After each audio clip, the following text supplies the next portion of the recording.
Check 1, 2, 3. This is a video presentation for my Photoshop class. I'm going to be showing how to make a galaxy in Photoshop CS6. It's not too hard to do, just requires some basic skills. I'm going to load up Photoshop. First thing we'll do, we just want to make a new document, name it galaxy. 8 by 8 is fine. We're going to use the paint bucket tool. Make your foreground color black. Just type in a bunch 6 zeros. Click OK, and then click anywhere in the layer area. We're going to make a new layer. Call this our stars layer. We're going to use the pencil tool. Change the foreground color to white, or something close to white, and then make sure your hardness is set to 100, and just click in different places. I'm going to go in and make the brush size just a little bit smaller.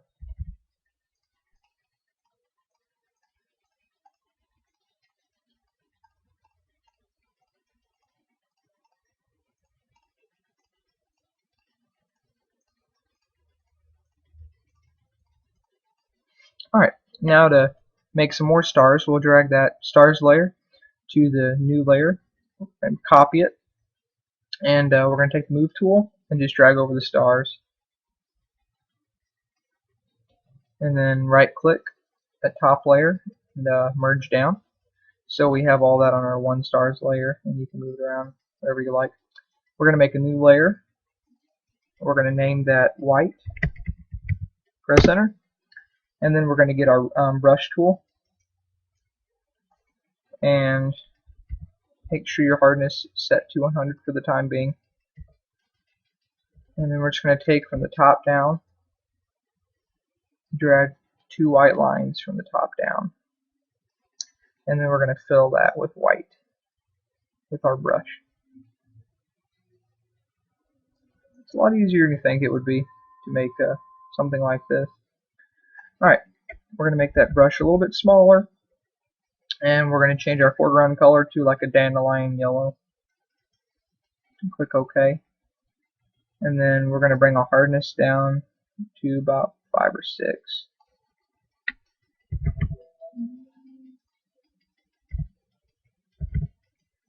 And just click along the edge, drag, and draw another white line on the edge. It'll eventually create a pretty neat effect, because once we get this done, we're going to apply a filter to this. And we're also going to be applying a filter to that stars layer as well. But for now, we're going to click on that foreground color once again and get a light colored gray. And then just click and drag along the edge once again on both edges, both sides. Okay. The next step is going to be the most fun step.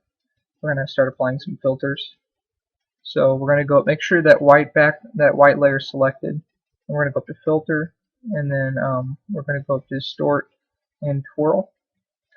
You can see the whole thing by clicking this little out button here. And then we're going to drag this angle slider. Get an idea what it's going to look like. I like going all the way up because it's a pretty neat effect. Click OK. Alright, now we're going to apply a blur filter to the stars layer to make the stars look more realistic. Go up to filter, blur, and we're going to add a motion blur filter. You can change the angle to whatever you like. I'm going to bring that distance down a little bit. You just want to make it a little bit blurry so they look a little far away. Click OK. Okay, now we're going to add some rocks in here to give it the appearance that the rocks are flying out. You know what? First we're going to add some smoke. Let's do smoke first.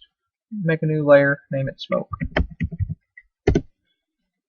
Then we're going to use our pencil tool once again.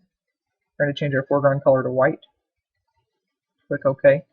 And then use that pencil tool. Make sure it's really, really super tiny, because we just want the appearance of smoke. Just click and draw from the inside out.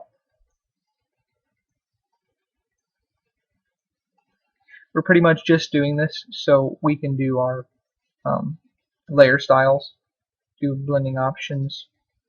The layer style dialog box, we're going to add a glow to it. But keep dragging from the center out.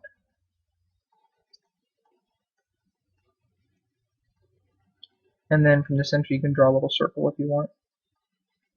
A couple of them. It's going to look pretty neat in a second here. Okay, now we're going to go to FX down at the bottom on the right, blending options. Then we're going to go to outer glow. Make sure you click on that so you're in here, your outer glow box here. And then we're going to change this color here to white, or something close to white. And we're going to change our size, bring it up a little bit, bring up spread too, give it that glow appearance. And then we're going to apply a filter to that as well, a distort twirl filter, just like we did our white layer. So go up to filter, make sure that your smoke layer is selected so it only applies this filter to the smoke layer. Go to filter, distort, and then twirl. And then since I already had the settings for the white layer, we're going to just click OK. And it gives it a pretty neat effect. And if you don't like something on there, you can just get your eraser and just erase that. Anything you don't like on there.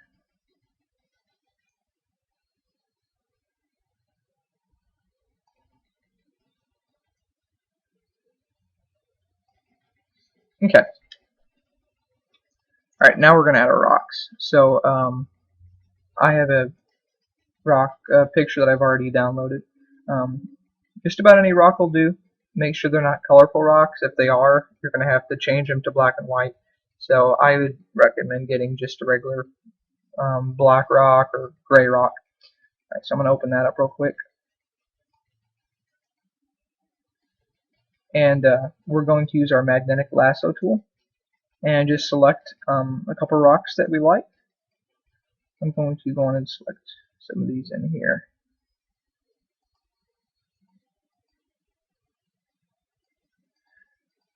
The fun part about Photoshop is that you can do all kinds of things that nobody else could even dream of.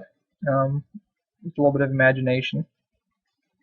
Go on and pull that over to the right, and then just use your move tool and click and drag that selection over to your galaxy document. Just drag and drop. It's pretty easy. We're going to click that, bring it up. Do you see that blue box? Let go. And then do a Control D for Windows to deselect that, marching ants. And then get your magnetic lasso tool once again. And then go on and select another rock.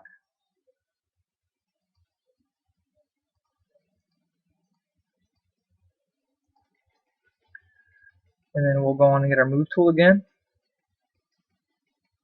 Drag that over. And you can just close out that rocks page. Alright, we're going to name these. I'm going to do big rock, enter, and then small rock, enter.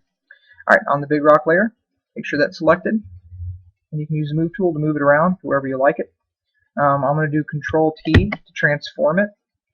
Windows. You can hold down Control and then click on one of these edges if you want to change the direction of it. It's a feature that I've always enjoyed in Photoshop. And then we'll be using the burn tool as well to give this more of a realistic appearance. Go on and select the small rock, and then we'll drag that over as well, and do a Control T to transform this as well. And hold on Control and drag one of the edges. Give the appearance that the rocks are flying out. from the center of this black hole here. Okay, we're also going to be adding a rock and be putting it inside the center here. So we'll get our elliptical marquee tool and then hold down shift and drag to make a perfect circle, and then do a control J. Make sure your big rock is selected, and then do control J.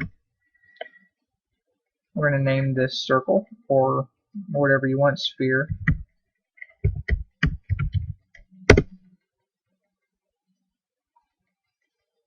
Use our move tool, click and drag that into the center. You can always use the eraser tool to take off the edges, whatever you don't like. It fits in pretty well. And you can adjust your opacity to make it look like it fits in a little better. And make sure your big rock is selected. And then we're going to go over and grab our burn tool. Make sure your exposure is set to 100%. Just click along the edges here.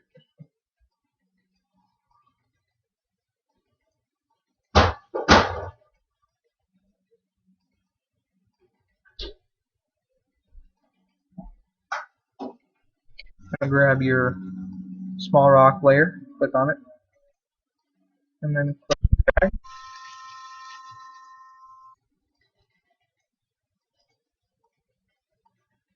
Okay.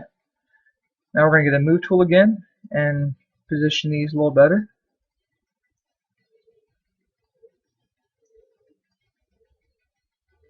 Next thing we're going to do is add some adjustment layers. We're going to do a brightness and contrast layer. Go on and drag that to the very top because we want it to apply to all of the underneath the layers. And then you can adjust the brightness layer to whatever you like.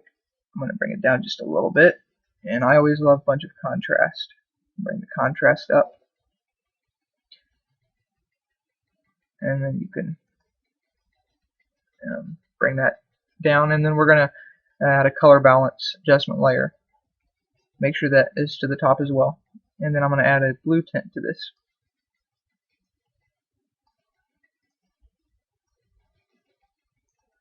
Okay. And you can always play around with it. You can add borders and whatever you want. But that would be the end of my tutorial and presentation. Thank you for watching.